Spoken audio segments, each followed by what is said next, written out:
Peace to the God and peace to you and yours.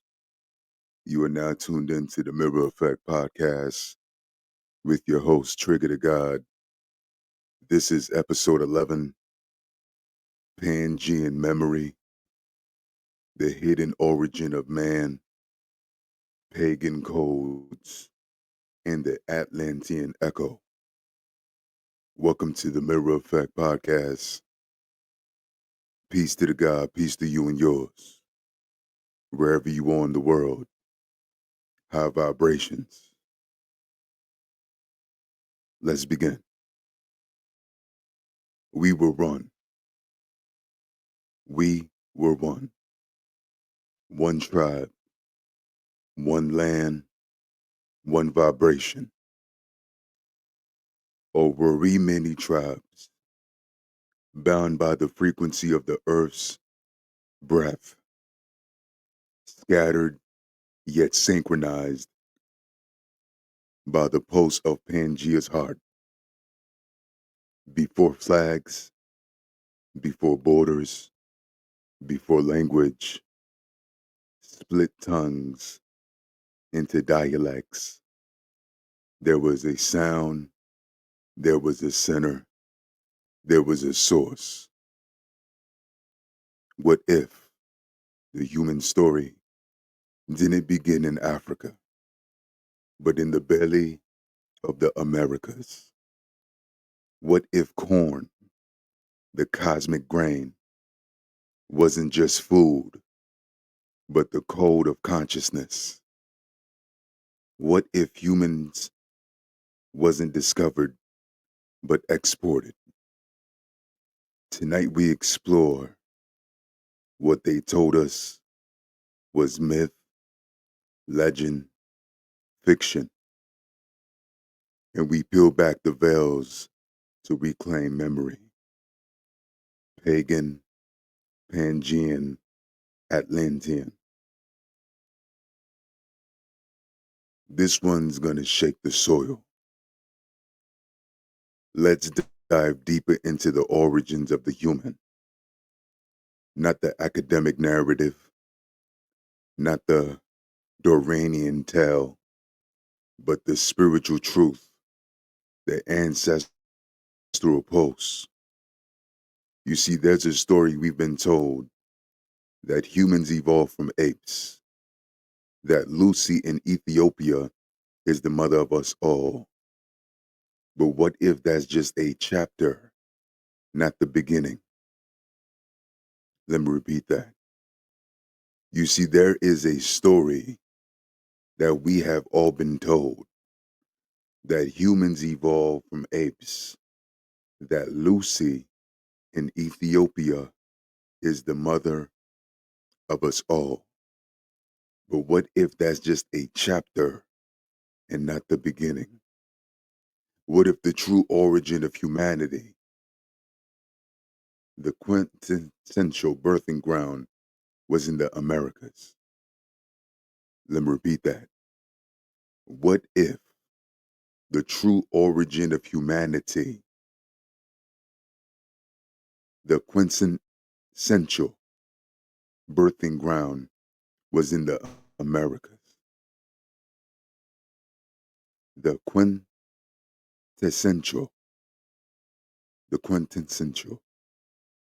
birthing ground was here in the Americas. Let's talk about carbon and let's talk corn. Corn is not just a food, it's a code, it's DNA, and has been manipulated.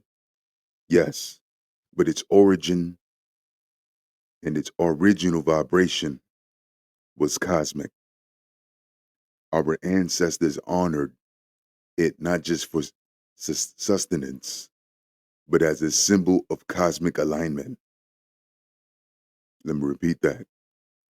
Corn is not just food, it's code, it's DNA, and has been manipulated, but its original vibration was cosmic, and our ancestors honored it not just for sustenance, but as a symbol of cosmic alignment. ancestral communion, and planetary frequency. Corn only grows naturally in the Americas. That's not the theory, that's the botanical fact. So if corn carries the codes of life and it's indigenous only to this land, then what does that say about the first humans? Were recreated here and spread out? Was the Garden of Eden really in the West? Think about it. Every continent received corn through trade. It was exported, and not just corn, but people, knowledge, codes. The Olmec heads, the Mayan pyramids, the underground cities in the Grand Canyon.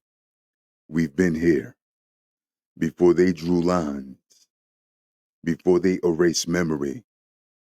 Let's go even further. Now let's take it into the roots of language, identity, and origin. Let's talk about that word they've demonized, that word they've weaponized, pagan. When they saw, when they say something is pagan, they mean it's outside the structure of Rome, outside the institutionalized religious system. But what if pagan is actually Pangean in its roots, a remembrance of the earth's first spiritual code? Spiritual codes, untouched by empire, unbent by dogma.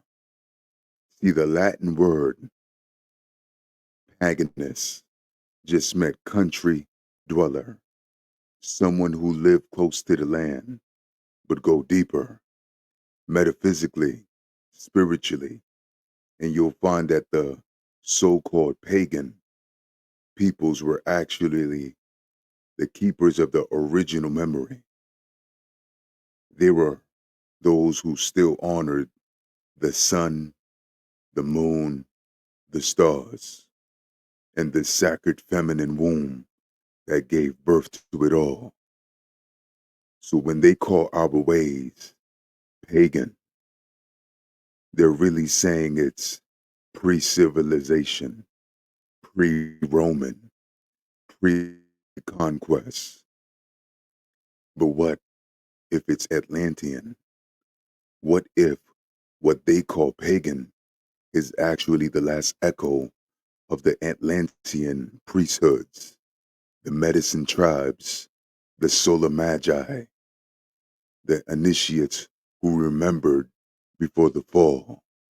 And what if Pangean is not just a play on words, but a vibration, a frequency that ties back to Pangaea, the motherland of all lands, the undivided earth, and the spiritual blueprint seeded into every continent before the great split?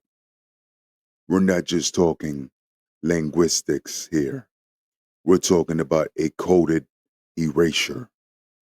They didn't just conquer lands. They conquered language because language carries memory. And in doing so, they hid the Atlantean blueprint in plain sight. Tatara, Tataros, Tatares, Tatarai, Tataros, Tataras. They say it was a lost empire, a myth, a fantasy. But listen, in Greek cosmology, Tartarus was not just a place of punishment, it was the underworld, the deepest chamber of existence beneath the earth. Could it be Antarctica now, covered in ice, buried under treaties and secrecy? Could Tatara have been an echo of Atlantean technology, resonant architecture, giant energy grids, interdimensional knowledge? Now, we build on this. Let's return to that primordial land, Pangaea. They say it was the supercontinent that broke apart 200 million years ago.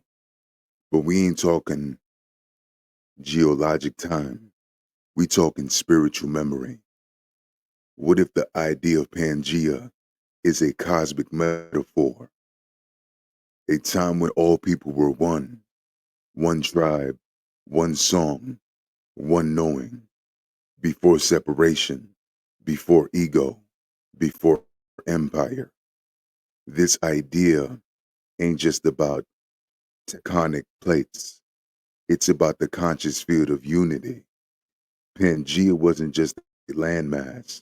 It was a frequency, a vibration of collective harmony, a memory embedded in the human spirit. When we say something is Pangean, we're not just pointing to the Earth's crust. We're pointing to the Earth's consciousness.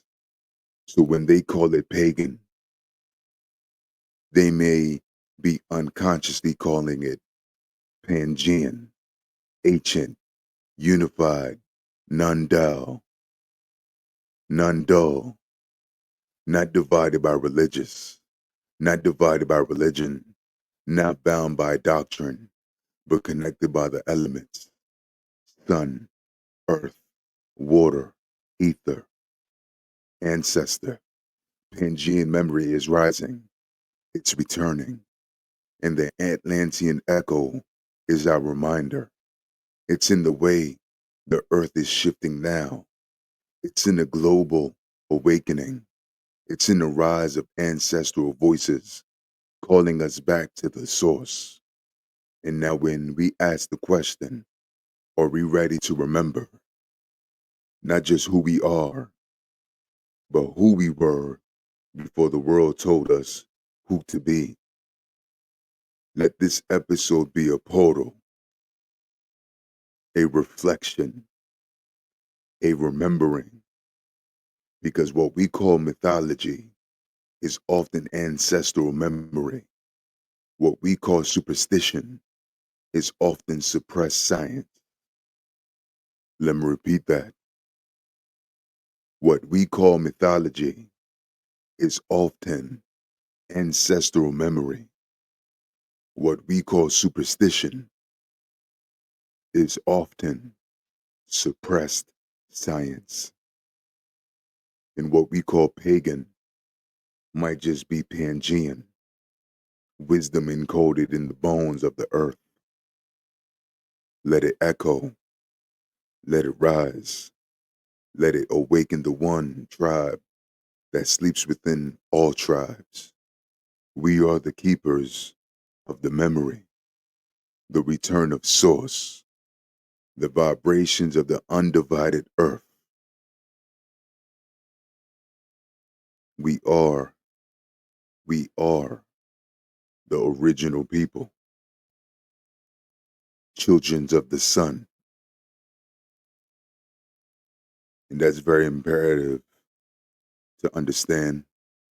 That's very imperative to comprehend. That's very imperative to retain into our minds, into our hearts. It's very imperative. When I sit back and think about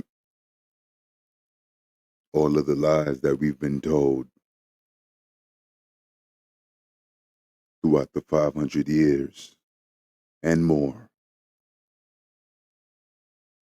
it's it's almost overwhelming how much we've been lied to about who we are and where we are as the original people.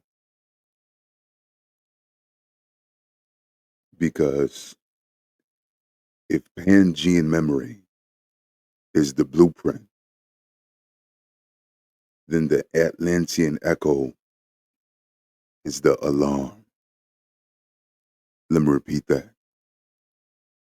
If Pangian memory is the blueprint, then the Atlantean echo is the alarm, a signal, not just that something was lost, but that something is returning. You see, Atlantean wasn't a myth, it was a mirror of what happens when divine technology is severed from spiritual morality, when power outpaces purpose, when memory is replaced by manipulation. And if we listen closely, the same warning that thundered through Atlantis is humming beneath our feet right now. The Atlantean fall was not just about floods, it was about forgetting the source, forgetting the womb, forgetting the responsibility of power. And what do we need to see today? What do we need to see today? All replacing intuition, data replacing DNA, right? Let me repeat that. AI replacing intuition, data replacing DNA, surveillance over ceremony, digital gods being erected while ancestral ones are ignored. This is not new. This is a loop. Atlantis fell not because they lacked technology, but because they lost remembrance. So I ask, so we ask, are we Atlanteans reincarnated? Here again to make a different choice. Because you can't separate this from the spiritual war we in. You can't talk about Pangian memory and not mention the war on the feminine. Because the earth is feminine, memory is feminine, intuition is feminine. And the first casualty of the Atlantean fall was the sacred feminine being dethroned.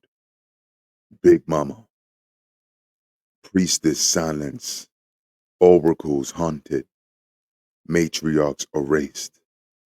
And what was once divine balance became dominion. So when you hear pagan, understand it. Understand it was once the path of the priestess, the earth walker, the womb knower, the keeper of balance. This is why the womb was targeted. This is exactly why the womb was targeted, why the serpent was demonized, why the moon was feared, because these symbols held the keys to Atlantean power when welded in balance. So here we are, full circle, standing at the edge of another potential fall or a collective remembering. Let's go even further. Let's talk about the serpent. Let's decode it through the lens of Pangian memory. See, in Western theology, the serpent is sin, temptation, deceit. But across the ancient world, from the Dogon to the Maya, to the Hapi to the Naiga, the serpent was sacred. It represented Kundalini energy, the spiral of creation, the DNA helix, the cosmic ladder. The serpent was the teacher, not the tempter.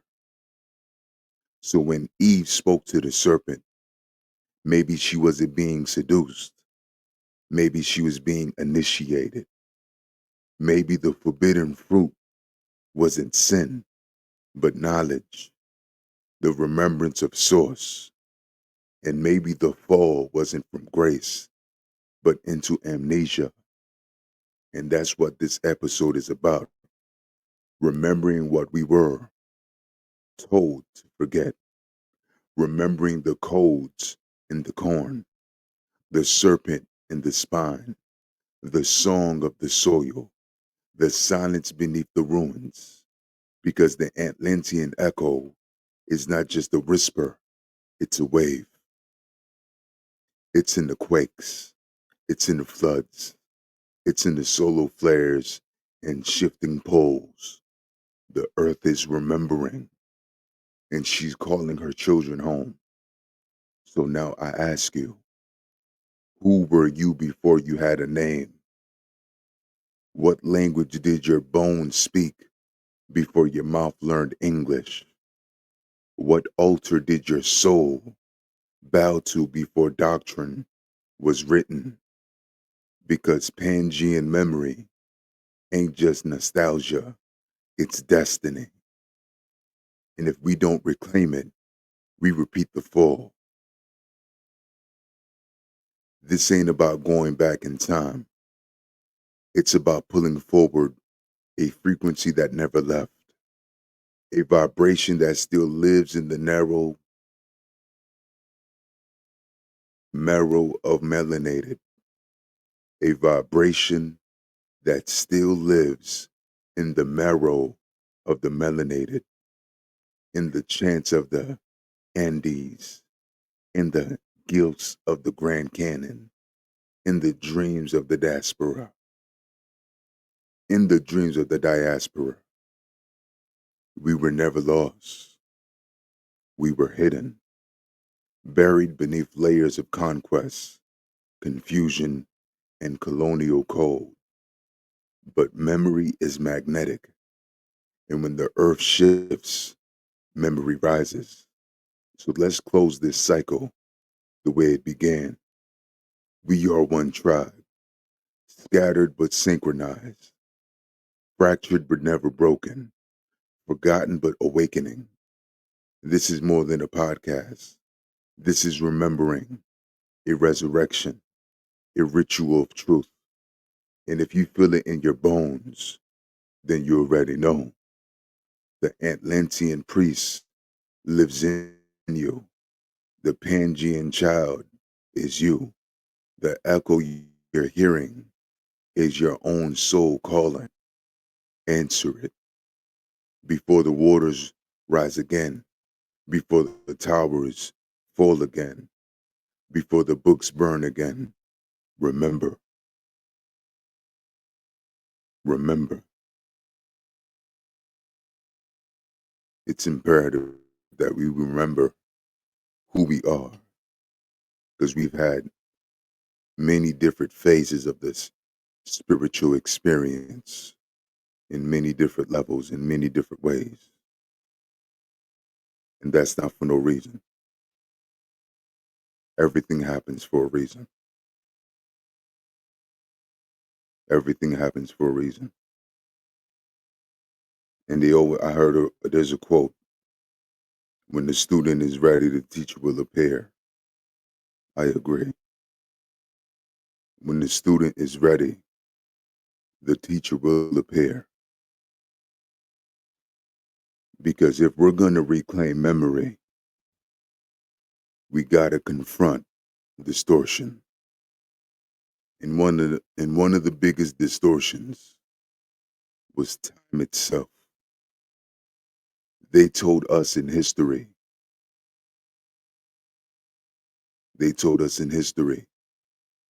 move forward, a straight line from primitive to advanced, from caveman to corporate man. But the ancestors knew better. Time doesn't move in a line. It's spiral. It's loops. It returns. That's why we remember things we were never taught. That's why dreams feel like flashbacks.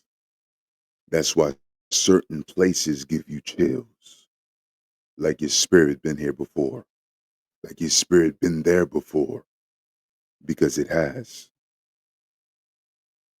What if deja vu ain't just a glitch?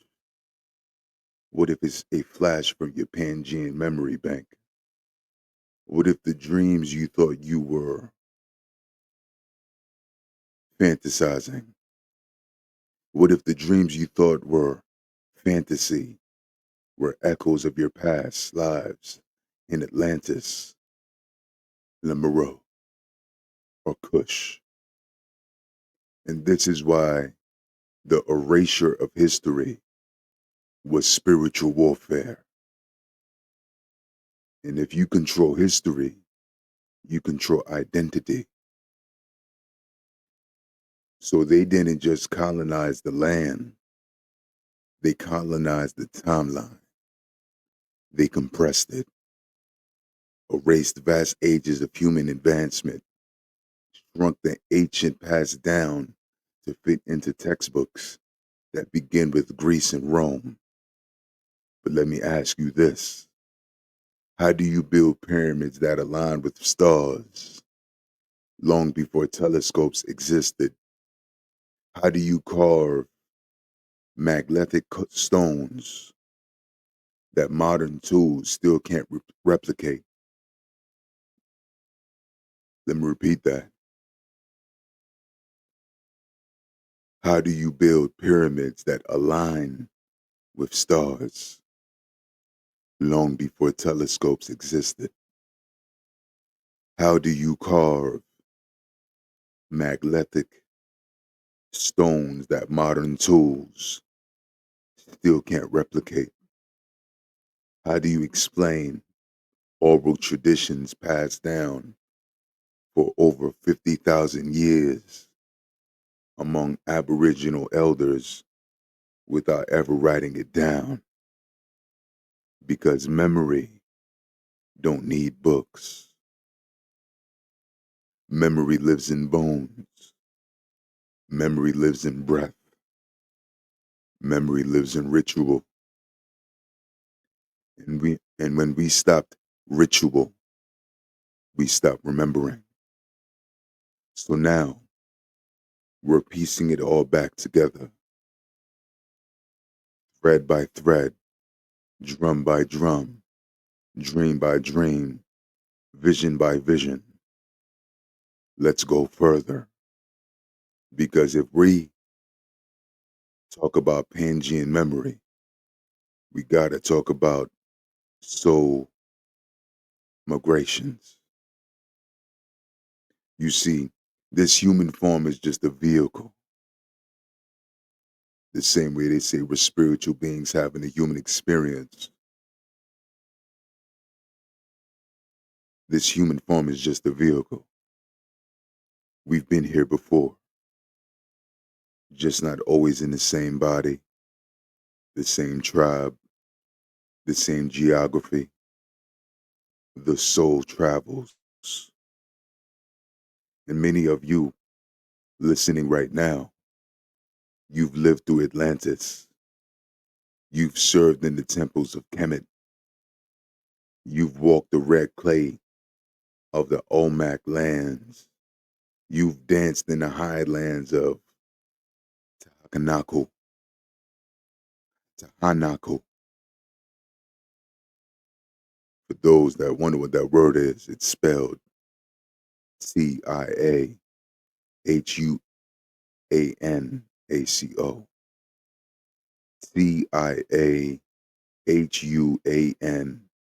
Tiahuanaco.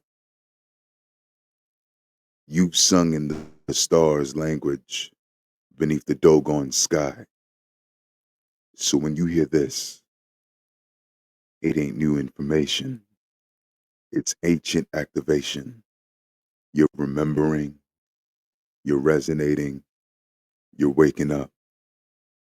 And the system fears that. The system fears the rise of a black messiah. The system fears memory returning. A remembered soul is uncontrollable. And this is why they flood the world with noise, with distractions, with digital dopamine to drown out the ancestral drumbeat rising inside of you. But the drum is internal. It beats through heartbreak. It beats through oppression. It beats through every betrayal we've survived. And that's why we still here. Now let me take you somewhere sacred. Let's talk about the womb as the library of memory. Because the earth has a womb, and you have a womb, whether physical or energetic. And this womb carries codes. It's more than reproduction, it's recreation. Every child born carries DNA, but also DWA, divine word activated, spoken over the child through vibrations, frequency, and environment. So if a child is born in a system of amnesia, where history is erased, where culture is demonized, where memory is criminalized, then what gets activated? Fear, lack, confusion. But if a child is born in a ritual of remembrance, where ancestors are honored, where earth-based knowledge is lived, where stories are sacred, then that child becomes a bridge between timelines, between empires lost and futures reborn. So when we talk about Pangian Memory, we're talking about future ancestors in training. Children are not blank states. They're encoded with soul memory. They come in knowing. Our job ain't to program them. It's to protect their remembering. It's to protect their remembering. That's why the war on the womb is real. Because the womb is the gateway to memory, to power, to rebirth. If you disrupt the womb, you disrupt the soul's arrival. If you disrupt the womb, you disrupt the soul's arrival. If you confuse the gender, if you disconnect the mother from the moon, if you cut the umbilical link to the earth, then memory becomes fragmented. Then the memory becomes fragmented.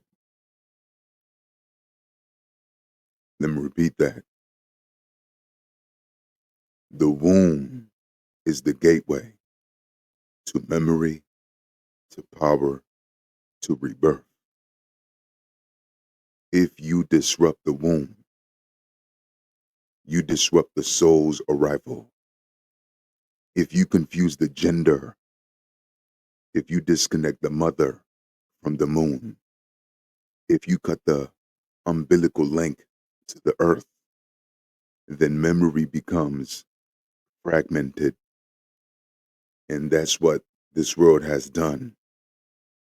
Fragmented the feminine, fractured the masculine, disconnected the soul from the soil. But now the fragments are resembling. It don't belong to one people. It belongs to all who honor earth, spirit, and source. But make no mistake, melanated people have held the line through slavery, through burning times, through forced conversions, through genocide and erasure. We kept the codes alive in songs, in spices, in scars. So when the world becomes back to the earth, when the world comes back to the earth, based ways to ceremony to herbs, and sound healing the moon, and sound healing in moon cycles. It ain't new. It's a return to source, a return to the Pangian rhythm before the split, before the separation. And some of us come back here in this timeline to be midwives of that return, not followers, not trendsetters, but reminders. So hear me. You are not late. You're right on divine time. You are the echo of the ancestors. You are the seed of the future. You are the drumbeat that will not die. Let me close this segment with a truth. Memory is medicine. Memory is medicine. Not just for you, but for the land, for the bloodline, for the spirit world. So if you've been dreaming strange dreams, if you've been hearing voices in the wind, if you felt the pull to ancient symbols, herbs, or language you've never studied, you're not crazy. You're remembering, because the earth is speaking and your soul is finally quiet enough to hear her. Your soul is finally quiet enough to hear her. Don't run from it. Sit with it. Breathe into it. Let the Atlantean echo guide you. Let the Pangian pulse restore you. Let the truth rise, even if it burns away everything you thought was real. Because the fire of remembrance is the first flame of freedom. Let the sound wash over you. Let the memory return. And when we come back, we're going to decode more of the suppressed symbols. The serpent, the spiral, the staff, the star. This ain't no history lesson. This is soul retrieval. And this is the mirror effect.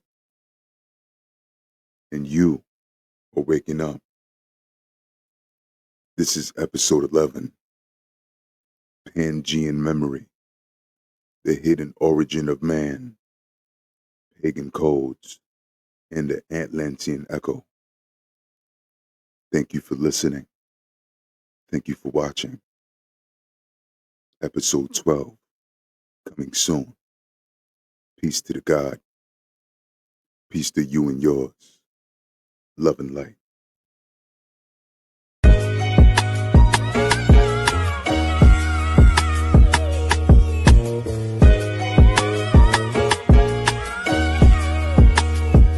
I'm supposed to feel myself, no doubt, no shame.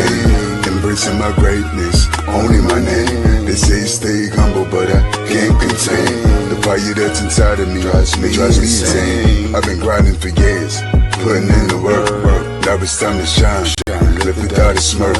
I'm supposed to feel myself, get to part of the game. Claiming my throne, nigga, never feeling tame. I overcame the struggles, battled through the pain. Now I'm on top, they can't deny the flame. I'm in my zone, nigga, I'm an unstoppable force, on the rise, staying on the course. I'm out of sight, out of mind, I'm on my grind, yeah. If a nigga play, then he gon' meet his demise.